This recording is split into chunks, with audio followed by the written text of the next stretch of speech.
Okay, we're live. No pressure. Good morning. Happy Monday.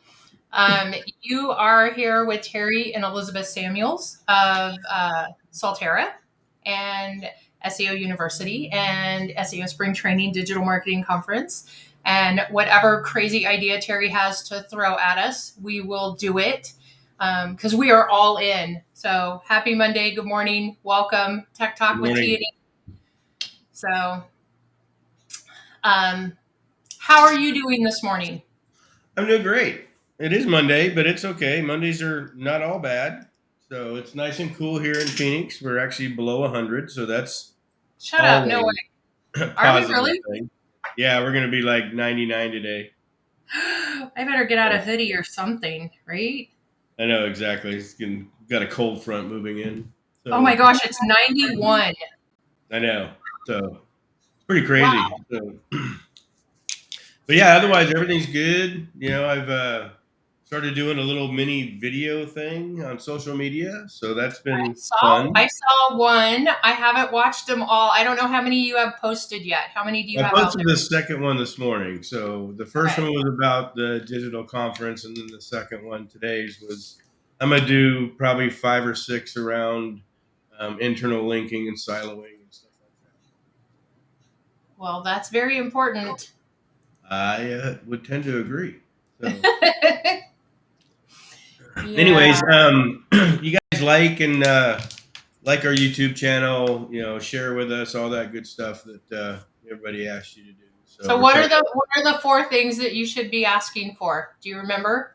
I don't. Randy's gonna yell at me, but I I know. don't. Like, follow, share, and subscribe. Okay, perfect. I will put it on a sticky note in front of your monitor.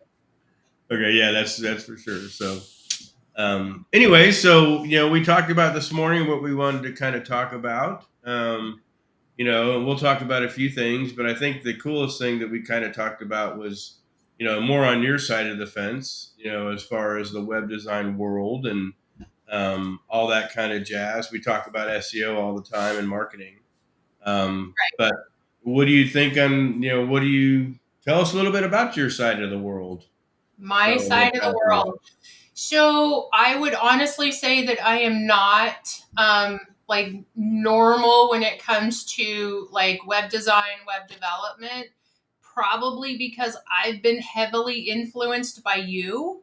Mhm. And I would say my philosophy and thoughts on web design is yes, I obviously want a really good user experience, user interface. I want people to engage with the website. I want it to solve a problem, but I'm also creating and designing for your side of the fence because I've kind of always said when anyone asks me is like, you can have the most beautiful website, you can be super artistic and have all of the amazing visuals in place.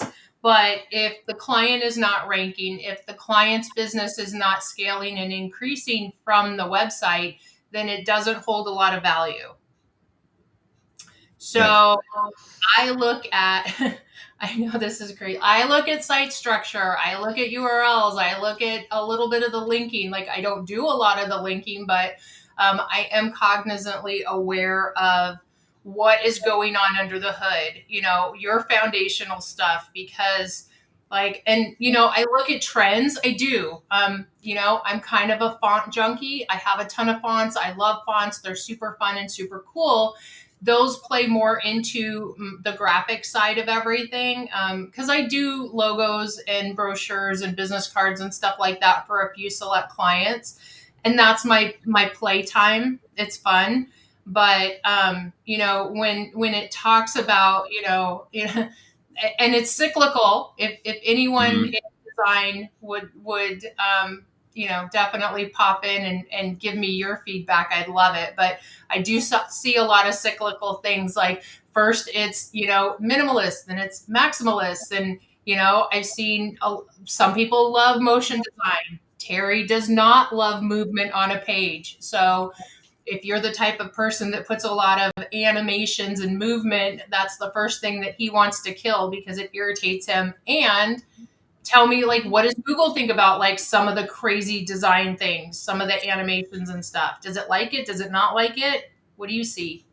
Well, yeah, I mean, I think animations provide, well, there's a couple different things. So, and we're talking about sliders, stuff that comes flying in from the side as you scroll down a page. A lot of stuff that open source kind of brought to the table. We weren't doing a lot of that in HTML. Sliders, we were maybe a little bit. But but I don't think it's necessarily a Google thing, except if you start doing tests on crawl, is something inside the animation that you do want Google to read and give you credit for. Can that code be read without the page being live? Just from the back end, the page source, so to speak. So, but I think it's more of a conversion thing. So, when we start doing a lot of the conversion aspects of stuff, when you start figuring out, okay, so, why did this person only stay here 40 seconds? The different heat maps.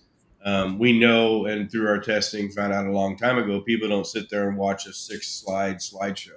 It just people, especially, we're a little bit impatient. So, but I think it's more on a personal. Excuse me. I think it's more on a personal conversion aspect of it. So I have seen some cool animations that kind of take you down a path, so to speak. I think those are awesome as far as engagement and stuff like that. But again, I don't know that I would do that on mobile, especially because the screen's so small, anyways. A lot of animations don't take that into consideration. You can't see it. So, but anyways, yeah, I mean, it's just more of, testing it to see if Google can crawl certain aspects of, different kinds of animations and stuff like that. So, but again, it's all about testing, but I Yeah. do think it's a little irritating as you scroll down the page, everything's animated. Everything just keeps flying in at you, Well, I when, think that's kind of funny because like your ADD like likes a lot of things going on at once, except for on a website. Like, yeah, yeah, that's for sure. So, so, I like a lot of custom illustrations. I know stock images have gotten a lot of heat for being like so basic, so repetitive. Good morning, Panda. Is that Black Panda? Is that our yeah, guy? that's Leo, my buddy Leo, our buddy Leo. Nice, So, nice. good morning. Shout Good out to morning. the pandas. Anyway, like I know like custom illustrations are great. Stock images, yeah, I really try to encourage my clients to have custom images because of the authenticity factor. You really want people when they hit your website and they see pictures that look like an office and then they actually go to your office and they're like, hey, like it clicks. There's a lot of subliminal things that happen with those images. And so I always encourage clients. And I'm going to say, like, yeah, if you have the budget, professional photography, spot on. I love it. Images are something that's super important to me. But I've actually seen, the specs on some of the iPhone cameras. Like, you can totally do some great stuff. Taking the background into consideration, taking, the orientation of your phone. You want to do horizontal so it'll go across the page. Like you can actually do a lot of stuff yourself that still looks good quality. But again, that's going to fall into that user interface, the user experience when they hit your website. Is it authentic? Is it who you really are? So that's always a given. And again, custom illustrations. We have a client that has their own custom cartoon graphics, and it matches the blog. And I think that if a customer or user is actually digging in and looking at the information, there's a lot of subliminal things that resonate. So Yeah, I'm always a big fan of that. sure. Hello, Randy. Good morning. Good morning, Randy. Best friend Randy. Best friend Randy. Yeah, no, I agree. I think, and images are becoming, very vital on the SEO side too. So, optimizing images is crucial. I still see the website I did a big audit on over the weekend. They had, 11, 12, 13 megabyte size images, and that's crazy. So you really need to, no website is wider than 1920. That's the standard rule. It's been the standard rule for years. So technically, you don't need your images much wider than that. Maybe for certain hero sizes and stuff like that, but you don't need a 10,000 pixel wide image. You don't need to have a car wrap size image on your hero. It murders your page speed. It does all kinds of real negative things. So optimize your images, title them right, just put a great description in there. The alt tag. One of my favorite things at SEO Spring Training 2 years ago was Honey Witcher taught about taking your alt tag and making it more of a conversion type of description. Put your phone number in there. Put your different types of contact information in there. Yeah. And that just means your images can now serve a purpose. So, Mhm. take images seriously. Don't just grab an image and throw it up there. Especially these big ones. This website I did an audit on has a real big bad page speed problem, and it's probably 50% plus the images. So, Yeah. really take it into consideration. The size of the images that you put up there, and yeah, we all Yeah. want fancy, pretty images, but unless you have a 4K or 6K monitor, your eyeballs are not going to be able to tell the difference. The big So, TV in front of yeah, you. big TV. So, but it's something that you really have to be serious about. On press releases. All doesn't matter where you post your images at, just make sure they're optimized. So, Okay. Yeah. We're really kind of hip deep in AI in the whole world, and I think some people are neck deep. I know that has a huge factor on everything. We utilize AI in our agency as well, not to the capacity that we necessarily want to or that other agencies do. But that's definitely something that has helped with our processes. It has helped with our quality content. And we're absolutely embracing it more going forward. I know there's a little controversy with where AI is going in the future, but I think it can absolutely definitely help. We still try to keep the human element on our side. Because I do want actual people with eyes on page to make sure that this is the correct content. That's a critical thing. We've seen some crazy out there. We've seen some crazy stupid out there. And just for us and our clients, we want to make sure that we are accurately representing our client, who they are and what they do, absolutely for that trust and authority with Google. 100%. But also, a nice engaging read would be fun. I'm not going to, dump you into a novel or anything like that, but Mhm. all of that is valuable. I know with a lot of other things out there with AI, it's dumping hundreds of thousands of pages per day on the internet, which, I mean, you can speak more to what that is going to look like for crawlability. What's that going to look like, on Google side? But for us, for our clients, for the end user, I want to accurately represent our clients. I want their content to be who they are, what they do. I can almost hear Merlino in the background screaming your brand, who you Mhm. are, what you do, where you do it, all of that. So, Yeah, and that's 100% true. I mean, it is and has been for a couple few years that it's all about the brand, the authority, the trust, and all that good stuff that goes with it. But yeah, there's crawl problems, bandwidth problems, indexing problems. All that is very highly relevant. Especially with what especially Google's trying to do as far as getting this content loaded and stored and be able to. I mean, it's crazy the bandwidth that they've got to be going through on a daily basis. We've got out here. I go driving every morning. Excuse me, and I go out to East Mesa, which is pretty much the where everything's being built right now. And there's literally million, 2 million, 3 million square feet data centers out there. That Amazon has, that Google has, that all these places are just building these huge, massive buildings to store all this data. And we're over here trying to get our little med spa or construction site or something crawled and get it ranked so we can do some business. And yeah, it's a problem. It has been a problem for a while, especially on the indexing side. And I don't have a solution for it except for writing good content and interlinking it properly.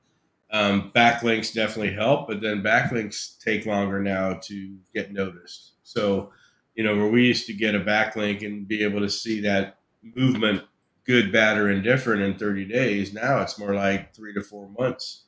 And and that gets a little frustrating, when you're trying to do a 6 month or 9 month or 12 month project, and you got to wait all this time to get indexed. You got to wait all this time for just getting sheer credit for stuff, whether it be a backlink or a new content cluster you did or something. So yeah, but it is a real problem. But I think it's I think for us and people that are on the agency side, yeah, we always want a human to touch it.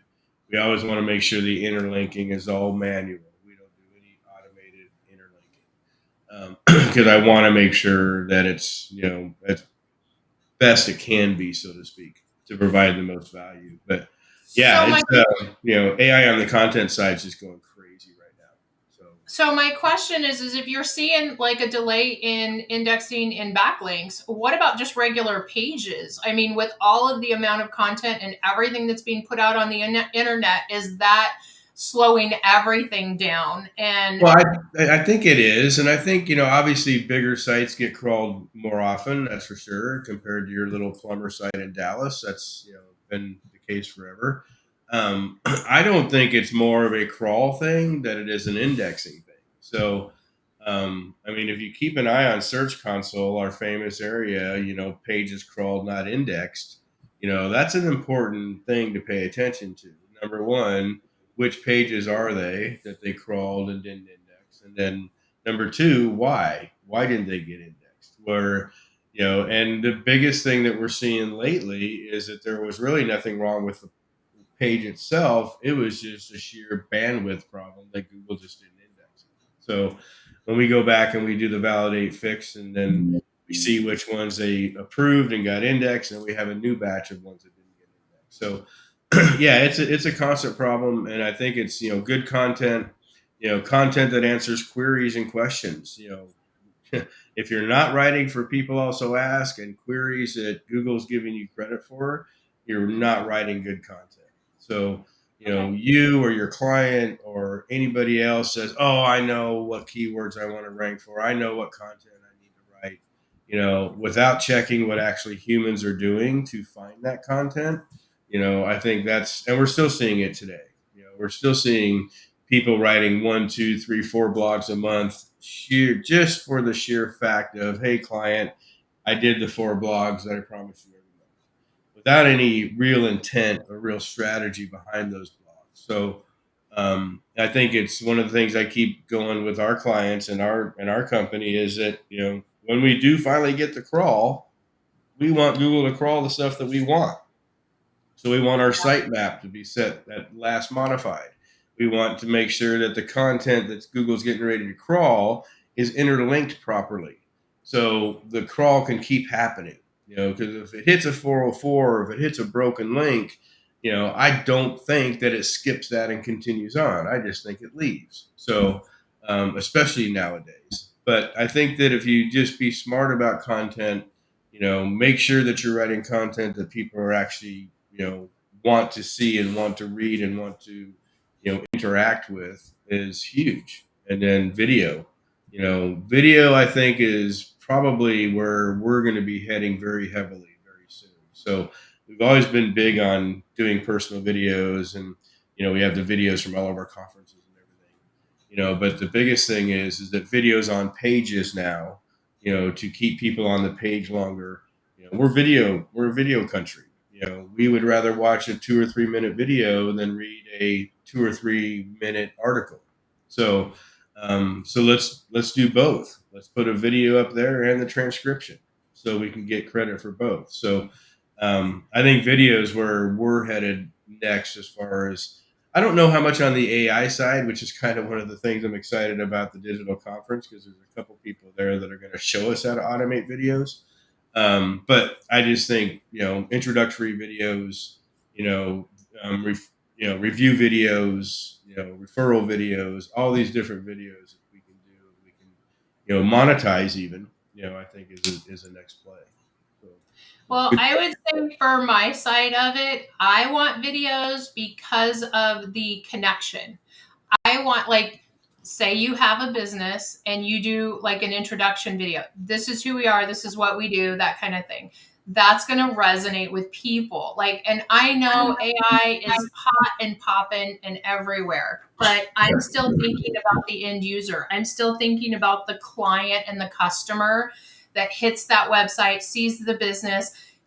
They kind of get that connection. Like, you Yeah. know, it's a real person, the authenticity factor. And I think that's one of the reasons, like, I know you and I are different on social media and where we go and what we do. And I think the authenticity with social media, I'm more on the TikTok side, and more as a consumer, not a producer. I'll be honest, but the videos that I resonate with are the authentic people, And yes, life is messy. I don't always want to see all of that on the internet or all of that online, but I want relatable. I want real, and I also want to be able to portray that for my clients.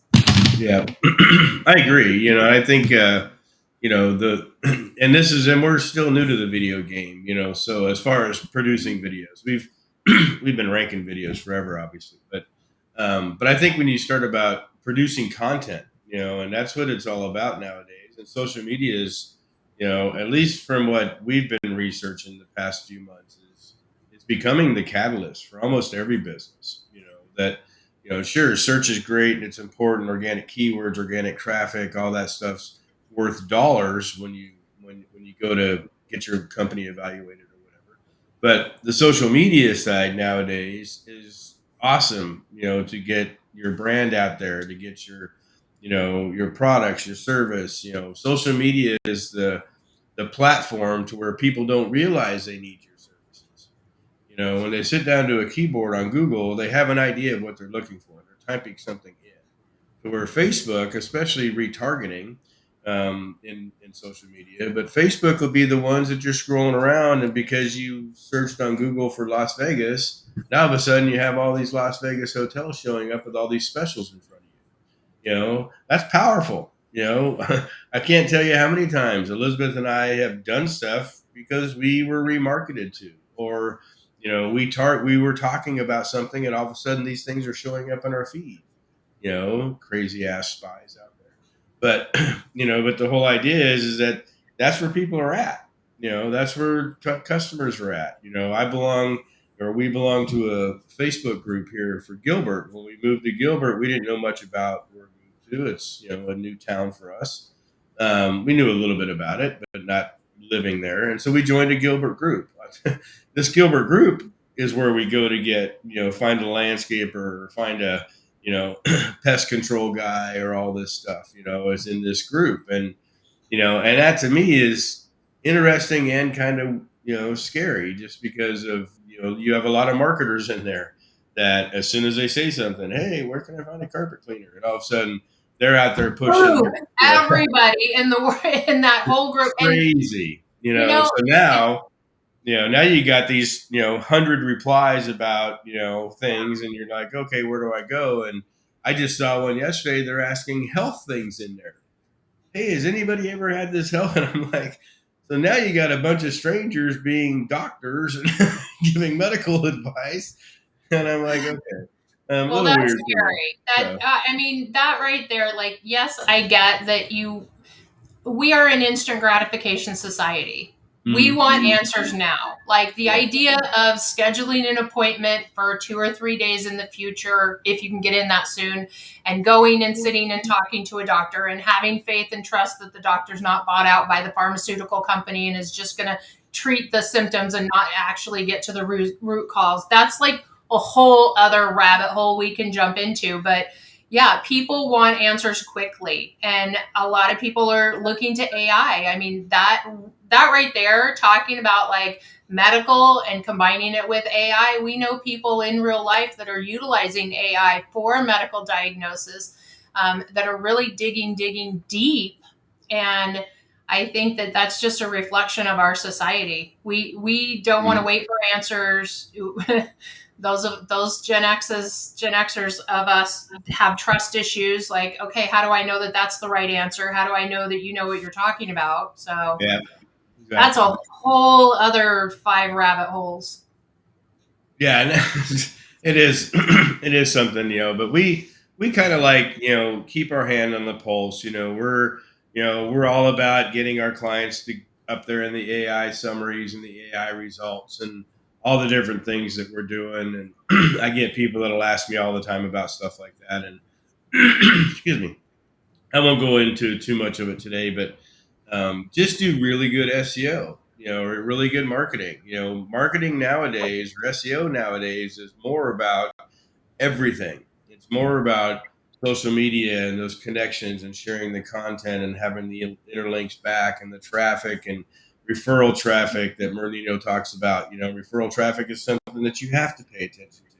If you're not building your referral traffic, which means traffic from other places, then you're running down the wrong rabbit hole. So Google doesn't want to see Google all the time. Google wants to see Facebook and Twitter and all these different links coming from email campaigns and all these different traffic sources coming in is what you've got to pay attention to. So when I get people coming to me and tell me they're SEO specialists, and I ask them a few questions about outside of SEO that's important for SEO, they don't have a clue. So, and use AI to learn this stuff. Have a conversation with ChatGPT. Hey, what else can I be doing for my client? My client specializes in this. Here's my client's information. Here's who my client is, where they do it, how they do it, and start having conversations. If you're just the keyword guy or the ranking guy, then you're probably going to get your butt kicked. So you need to be Yeah. doing more. You need to be out there serving your client with different ideas, different strategies. They're looking at you for advice. And so if your advice is, hey, we can take this keyword from here to here and get 10 extra hits a month, well, is that really good advice? Or, hey, we can do this, this, and this and generate X number of leads. So, that's always a big thing to make sure that you're considering when you're looking at the full package of what you're doing for your clients. So, Well, and there's more to it also. Like, you have always been really strong in looking at the foundation. Like, what are we doing all of the foundational things to lay the groundwork, and then through time, energy, and effort building upon that. Whereas, like you said, the ranking person, okay, let's think outside the box. What do those rankings do? So I get 10 more hits. Like, does that mean they convert? Not necessarily. That just means I get 10 more hits, So taking it the extra step and always looking to build and be better, yes, okay, we're looking at, 10 extra hits this month, maybe 8 more hits the next month. Like, let's build on that. But what does that look like? How can we convert? What else are we doing,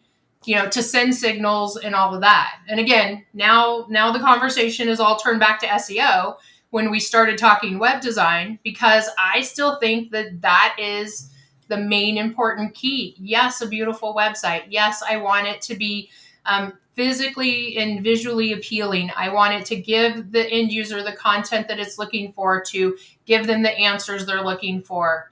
All the, authority and trust that we talk about. It all circles back to SEO. I can't just be a web designer. mm-hmm. Yes, it's fun and I like pretty things. I like pretty websites. But if my client's not getting more business, they don't want to keep me in my pretty website. They need more business. Yeah. Listen, I think it's all part of the package, so, Yeah. um, we've turned away clients because the website itself is just terrible. I mean, and we're not talking, meta and all that stuff. We're talking about the technical issues of the website itself. So we've done conversions from one theme to another theme, and a lot of people realize, or a lot of people know, that we're an Aveda house. Everything we do is in the Aveda theme, and we've been using that theme for 10 years. So, Longer. is it longer? Yeah, it's probably longer. But But we know that Google likes it as far as a crawl. We know that there's certain things we can do with that theme that you can't with other themes. And we also have done tests. When our first, all of our affiliate sites were built on the Thrive theme. And slowly over time, just because of sheer SOPs and working in the website itself, we started converting them to Aveda, and I couldn't believe the hockey sticks of total number of keywords now we were seeing just because we changed the theme. And it wasn't that we were using that as a test. We were just using it more of so our staff can work on one specific theme and not have to realize and work on 10 different themes, 10 different. So it became very important to us to say, wow, that's pretty cool. So, and we've even turned around this year, our new clients get a website. There's not even a choice in the matter. So, we'll make it look exactly the same. That's not a problem. But technically wise and functioning wise, the back end is going to be the Aveda theme.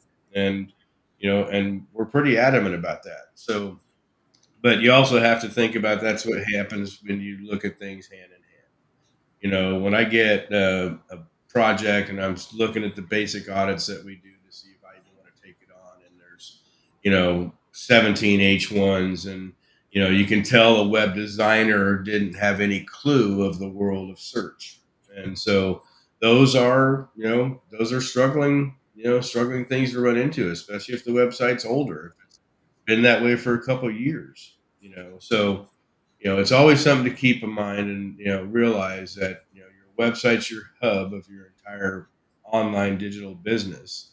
So it's got to work for all the different variables and platforms. So, anyways, yeah, no, I agree. I think that you build very well. You build very good websites for search. So even if they don't come on board with us on the search side, we know that the websites that you build will eventually rank. They won't. It'll take longer because there's nothing being done proactive. But they're there. All the pieces are in place. So, and that's super important. Well, that I would be doing my clients a disservice if I didn't take the foundational things into consideration. Mm-hmm. Yep. I look at URLs. Like if I'm ever going to do a conversion, I mean that's death. We've seen it 100 million times where a web designer will convert a site. They'll totally change the URL structure. Their rankings are abysmal, and they can't understand why they're not getting any business. Oh, I built this nice new pretty website. Well, You web just dev shocked the, yeah, you just shocked the gorilla is what you've done. So, right? And, I look at, do we have our on page set up? Do we have some kind of siloing page structure? yep. Um, I Exactly. see it every single day. And like, I can't preach hard enough that yes, you're a web designer, but what is the ultimate goal? Like, are you just there to pad your portfolio and show people how you can make pretty stuff? Well, Mhm. start painting, be a painter, do something, that is not going to affect people's livelihood, their business, their families. So Yeah, for sure. all the Well, on things. that note, let's talk a little bit about talk a little bit about our digital event. So, talk a little bit about that. Talk a little bit about that. Okay, well, now that we're in a cold front here in Arizona, maybe it's not so bad. Just kidding. We talked about like doing something kind of mid-year to kind of keep people engaged, to see what else is going on, because obviously as fast as everything's popping with AI, we're still trying to stay relevant. We're still trying to stay what is happening, and we want to make sure that we're conveying all of that information to you guys. And we've always wanted to give and have something that you can walk away with. It's not just, a PowerPoint presentation. We're not here to just, oh, well, let me talk about, what I did previously or how great I am or anything like that. It's like, no, here's something you can do. Here's something you can create, or here's something that will help your business or your clients. And so doing the virtual just made so much sense because we don't have travel time, we don't have the hotel costs. I can keep it dialed in, and that everybody, even people who couldn't come and attend, can still attend the virtual. And we reference back to 2020 so many times. Like, I know everything was kind of a shit show, the world was crazy, but man, that week that we did the digital conference, we had so much fun.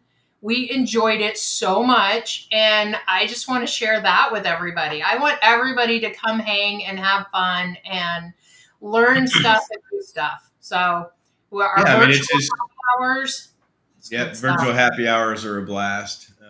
The one we did in 2020, that was a lot of fun. But doing the live events, as great as they are, and we're 100% supportive of live events. We think you should do all live events for sure. But I think the difference of this one is that this one we've actually asked people to come and teach. So I don't want anybody to come up there with a PowerPoint presentation and just do a PowerPoint and all that stuff. So we're giving each teacher enough time to, do what they're going to teach, open it up for questions, get really down to the nuts and bolts of how stuff is built and works. And depending on the teacher, you're going to walk away with, how to do automated videos at scale, how to do, AI chatbots, and all the different AI tools that your agency is going to be needing to be using, and how to use those. So, we've got, Aaron Grinke is going to come in and talk about, e-com SEO, and so what he's doing on the automation side for the e-com SEO, which is awesome. Andrew Ansley is going to come in and talk about with the best AI tools every business should use. So that's stuff you can even take to your clients and now become a resource for them getting involved with more AI and automations and upsells, of course. Simon Cornelius is going to come in and talk about how do LLMs, large language models, figure out the best. So like Plumber and Gotham, what signals do you need to show up in the AIOs? So, this is powerful stuff. Corey Quinn, we love Corey. Corey's going to give his 6-slide trust multiplier presentation that we actually got to see in San Diego. I think the big difference here is, though, is that Corey's going to have more time to dive deeper into this.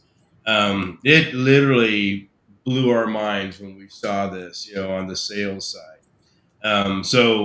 Corey Quinn's going to come and share that with us.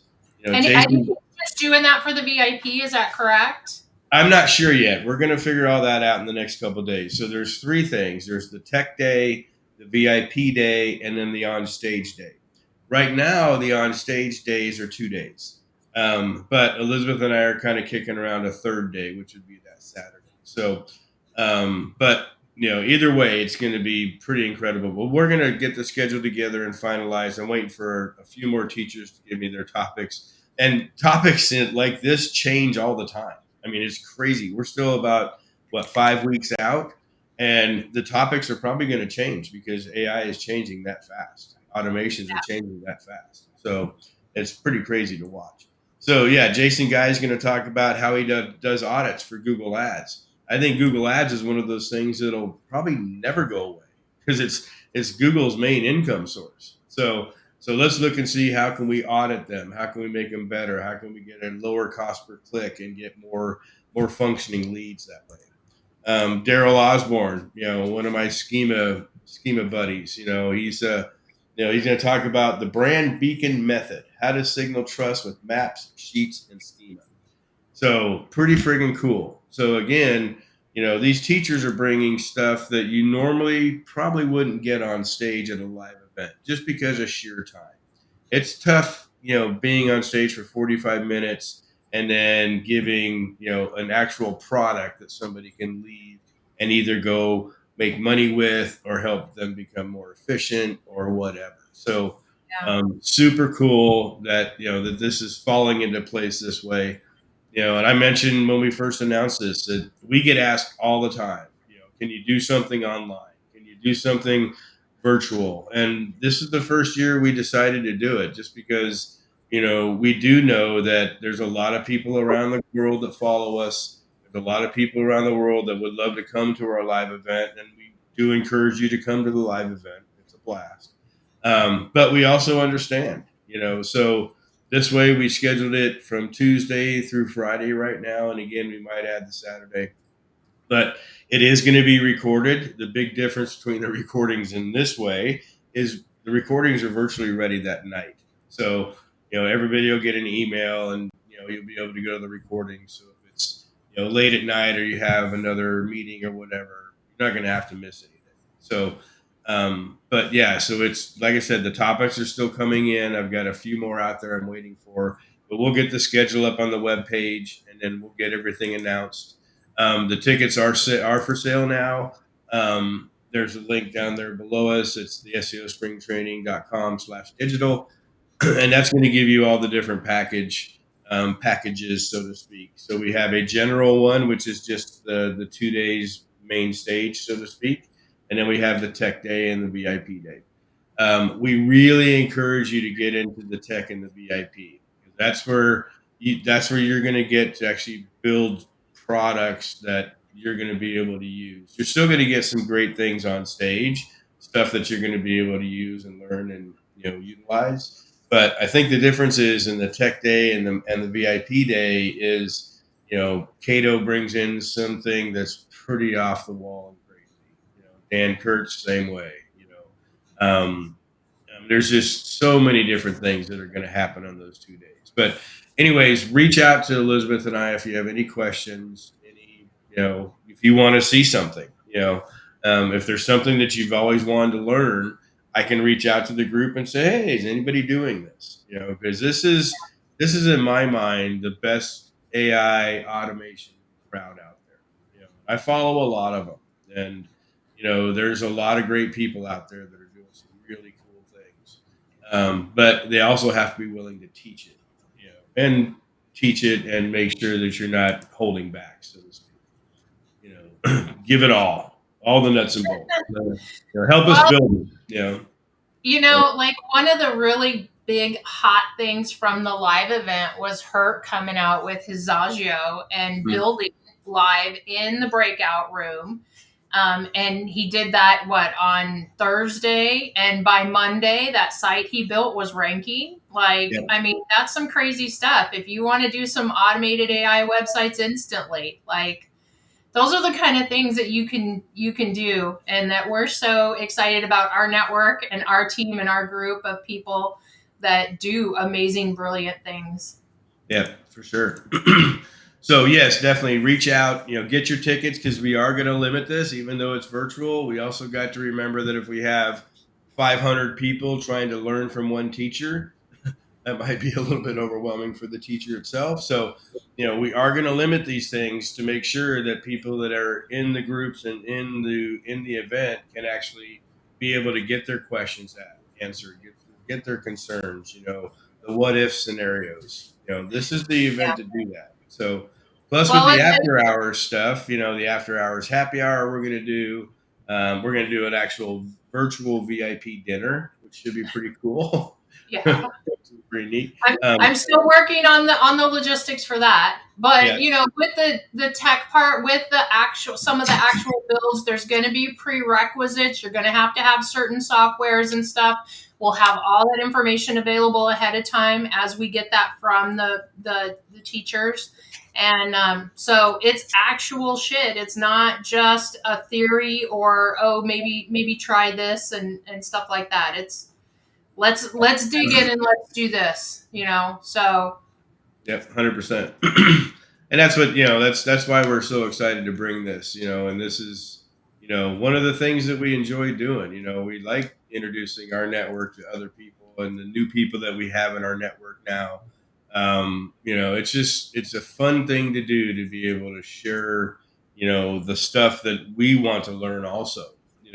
Some of this is kind of greedy. I want to be able to do a couple things for me and my agency and my clients, and so I'm looking forward to seeing what the teachers are going to teach, and we get to actually be involved in these things compared to the live event. Elizabeth and I are running around like chickens with our heads cut off. So we're very excited about the virtual one, because we can can sit there and watch the same thing that you guys are watching. So, but reach out to us, get your tickets, reach out to us if you got any questions. And yeah, I don't know what else to say. What do you got, Elizabeth? Anything else on that? Did you actually catch any of the stuff from the live event? Did you get an opportunity to really kind of listen in, or were you running around like I know I did not? I did not either. I got bits and pieces from a lot of things, but it was especially with the breakout rooms, making sure they're all running and functioning, and starting on time and all that stuff. So next year when we do it at the end of April, it's going to be a little bit different. I think next year you and I might have a little bit more time to actually watch some things. So it's weird too because the year before I was able to watch a few. So I was able to see honeys and so there's some things that I have, but this last year I didn't get to watch hardly anything. So, but the videos, here's our announcement. The videos from the live event should be start going up this week, and that's also my homework too. There's some people that talked at the live event that I really want to dig into and see what they were talking about and how they're doing it. Yep, definitely. So I don't know. Do you have any questions for me? What else do you want to chit chat about? We still have 10 minutes. Yeah, I mean, I don't. I think the biggest thing is that we're all about trying to help people. So these little videos I'm doing in the morning is just always to be able to take what we see, whether it be through audits or whether it be through client relationships or whatever, and just try to make sure that we can provide the value and the answers and everything that we can to you guys. So. Yeah. Oh, Aaron asked a question here. In the digital event, will there be breakout rooms or will it all be one stream? Right now, it's going to be one stream. We are looking at software that might let us do breakouts, but as it's all a software-based thing. So as of right now, it's going to be one main stage for all 4 days. And then there's little breakout areas that you can go and visit and hang out and chat and stuff like that. Like networking, yeah, on a personal level. But as far as presenting, I think logistically, I think that might be more than what we are ready to deal with because we still have to manage it in the back end, Mm-hmm. So, and I think again, that nobody wants to miss out. Like, I don't want to have to choose. Do I do this speaker or this speaker? Like, I don't want that. I want everybody collectively to be able to, get the most out of it. I agree, and that's the whole thing. But yeah, I mean, and again, like I said, it's a software thing. If we could find software, and actually that would be pretty interesting.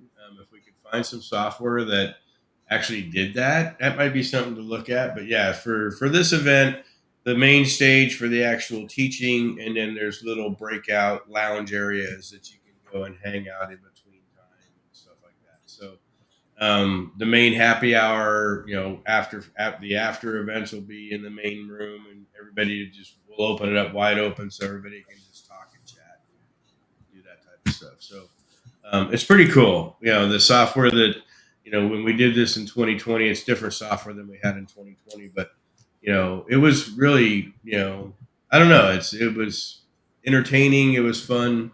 I'd wake up in the morning and somebody would tell me they had 3 or 4 people that can do all that. 3 or 4 people that stayed up till like 2 or 3 in the morning. So that's pretty crazy. So. Well, I mean, we get that at the live event too. I mean, some of y'all were closing down the bar, and but that's fun. Like, obviously in session, we're here to learn. It's great. It's wonderful. But everyone loves the networking because that's when you can really dig in and be like, hey, what about this and what about that? So, yeah. We're looking at Zoom. One of the things about Zoom is more on the security side. But yeah, we're looking at a software that actually Zoom would plug into. So yes, we're definitely looking at that. Good questions. So anyways, but let us know, like I said, if there's anything that you want to know, anything that you're interested in learning. The biggest things that we want to look forward to is just, the whole idea of, getting people together that really want to, this isn't going to be basic SEO. So, I mean, if you're brand new to this business, it's probably not going to be a great event for you to go into. But if you want to see how AI and automations are working in different scenarios and different aspects, and that's what you should be kind of looking at nowadays. I and Elizabeth and a bunch of people have talked about that you'll get left behind pretty freaking quick if you're not starting to go down this path. And so, this is a great event to do that with, because you can kind of just see what's happening and get an idea. Wow, I never knew I could do that with video. That's something I can do on a Saturday. I can knock out, so you get these kind of information, these kind of learnings through these type of digital events, to where you can, dig in right there while they're talking. You're at your desk, you're not in a laptop situation in the middle of a conference room, to where you got internet issues and all the different things that hotels always have. But Yeah. you're at your desk. You can have dual monitors. You can watch them talk on one monitor and build on the other monitor. I mean, so I'm excited about the scenario, because that's the way I like to learn. I don't like to learn and then go back, so to speak, and then watch a video and try to catch up. I like to and learn and do as I'm learning, so to speak. Yeah, So because your ADD is in overdrive. 100%. I Yep. know how you work. I know, and I valid. There's probably a lot of people in our industry and in our space that also have the entrepreneurial spirit. We're not little robots or sheep. Let me go try this, break this, do this, and Yep. you Exactly. know Yep. definitely. And yeah, Aaron, I definitely agree. Collaboration is fantastic. And, we're never going to, I'm never going to come to some of these conclusions just in my own environment. Like, I need to talk to people. I need to ask questions. Well, what do you think about this? And how do you think about that? Because I think so many of us have these like amazing brains Yep. and, really sharing and digging in. I I am agree. not you. So, but awesome. Well, any last little tips or tricks? Since we started on web design, we can circle back. Anything you recommend? I think the biggest thing is that, pick a theme and master it. I think that's the biggest thing. I do audit for one or two agencies, and they send me all these sites that they want me to audit and everything, and they're all built differently. They're all on different platforms. They're all, different themes, and they built them this way. So they had one that was built with Elementor, one that was built with Oxygen. And I'm telling you, if far as you providing a good service that you can be counting on, you need to kind of niche down to your theme, niche down to your plugins. All of our websites are built with the exact same technology. Now, some of them might be a membership site, so they've got some membership stuff, or an ecom site, they got the ecom site. But the basics, the theme, and the basic plugins are there, and it's consistent. So our SOPs are very easy to understand. I don't have to have my content person trying to learn a new theme, how to change the H1. And so, and when you're talking about scaling on the operations side, the better that you can put things into one bucket, the better. And I Yeah, learned this from studying like Southwest Airlines. Southwest Airlines is the most well-run airlines because all their planes are the same. They don't have half Airbus, half Boeing. They have the same planes, same SOPs, same parts, same everything. And so they're able to be more efficient. So when it comes to web design and agencies, pick one theme, learn it, master it, make sure that you get all the crawls and everything, the rankings out of it that you want, and then just multiply that. Again, we love the Aveda theme because there's some real things. And if you want to know more about this theme, reach out to Elizabeth. She loves talking about it. But we can do things with the Veda that other themes just can't do. There's, and these are important, especially if you're running pay-per-click and you're running, different types of tests. We can have a different header and footer on every single page if we want to. So it's got that much flexibility. But I think Well, that's my biggest advice is on the web design side is build for SEO, build for search, and then find a theme that you like and master it in your organization. And don't flip flop. Don't go from one theme to another theme to another theme because then by the time you send it to me for the audit, and you're saying, I have 3 clients in the same space and this one's the only one that's not doing well. Well, let's look at the technical side of it. Maybe it's a theme, maybe it's a plugin, maybe the crawl is just junk.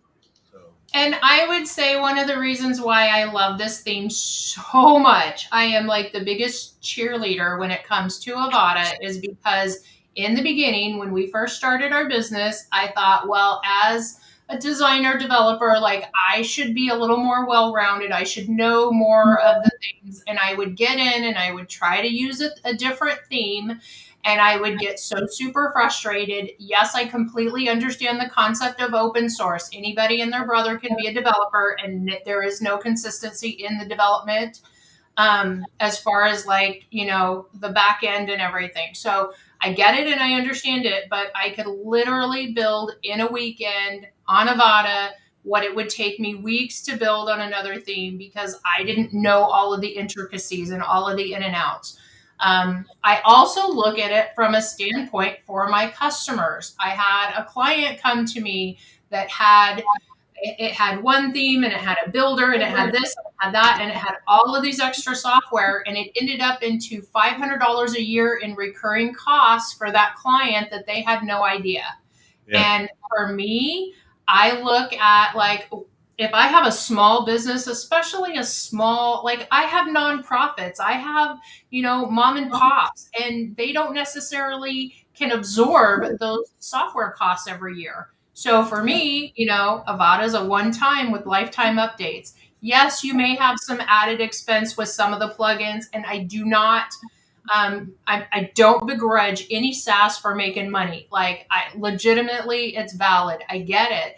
But if I've got a client that's on a lean budget and I need to keep it lean for them, that's what I look for. And, I've had sites where, and I do not recommend this in any way, shape, or form. I'm really going to harp on keeping things updated, but I've had clients come to me that haven't touched their website in 5 or 6 years. And yeah, you got to do updates on a regular basis, but things happen and you run across stuff like that. And granted, for me, it was a process to update for all of, you can't just like jump from 5 years ago to today's software, but I could essentially keep the same site, the same look, it grows well with you. So you don't necessarily have to do major overhauls every 3 or 4 years. You can keep that same theme, basic look and layout for years to come. So anyway, that's enough of me fangirling on Avada. I'm always gonna love Avada. You're not gonna convert me. And I've tried others. I've tried Oxygen. I've tried Elementor. I well, tried and different I think at least from an audit side, Elementor is the one I see the most. heck And I yeah. get that. I understand that. But it's give you an example. It's a 2-step process. So every page you do the SEO, whatever plugin you have for the SEO, the titles and description. Then you have to save that because you can't just go right into the Elementor builder because you'll lose that change. So there's little things like that when you're looking at scale and you're looking at ease of use to work in, are just detrimental to at least what we do on our operations side. And we're not right. But It's just how we do it. yeah, for sure. And that's the whole thing. We want people to realize that there's ways to do things and there's other ways, we don't have to run down the same path to reach the finish line, but as far as ease to work, ease to flexibility, like I've got an Elementor person that's coming to us, we're going to flip their website to Aveda. And one of the reasons I told her we're going to flip it is because I want their pay-per-click traffic to go to their website. Their pay-per-click traffic currently right now is going to a third-party site. I want that traffic. And through Aveda, we can build those landing pages, and they'll be true landing pages. They won't be, a page that you just make and there's a menu and they can click all over the website and go to the contact page. No, they're true landing pages. So there's some real good benefits about finding a theme like that and learning what you can do with it. So, but yeah, we're both fanboys, fangirls, fan couple on the Avada theme. I think at one time it was the most popular WordPress theme. I'm not sure that's still the case, but I think it pops up and down every couple of years or whatever, but it's been pretty consistent. I mean, it's usually within the top 2 or 3, I think, year over year. Exactly. So, but I mean, there's so much you can do with it. There's so much I can do with it. Like, I've had some crazy projects, and I'm like, wow, that's pretty awesome that I did that with that theme. So, yeah, 100%. So, okay, cool. But anyways, it looks like we're out of time. So we're at our hour. So thank you so much for joining us, everybody. We are going to, every Monday, 10 o'clock in the morning. Why we picked Monday, I have no idea. But it is a nice break from us because we have our staff meeting before and then we get into our podcast. So, but reach out to us, especially about the digital conference. If you have questions, reach out to us if you have other questions about Aveda, websites, stuff like that. We want to be a resource for you guys. So again, have an awesome week and let us know. What are the 4? Huh? What are the 4? Do you remember them? Like, share, follow, and subscribe. Follow and subscribe. Like, share, follow, and subscribe. All right. Yeah, I definitely need to put that on my whiteboard in front of me. So, yes. Anyways, thank you, everybody. Appreciate it. And then just have a wonderful week. Yep. Stay cool out there if you're in the heat.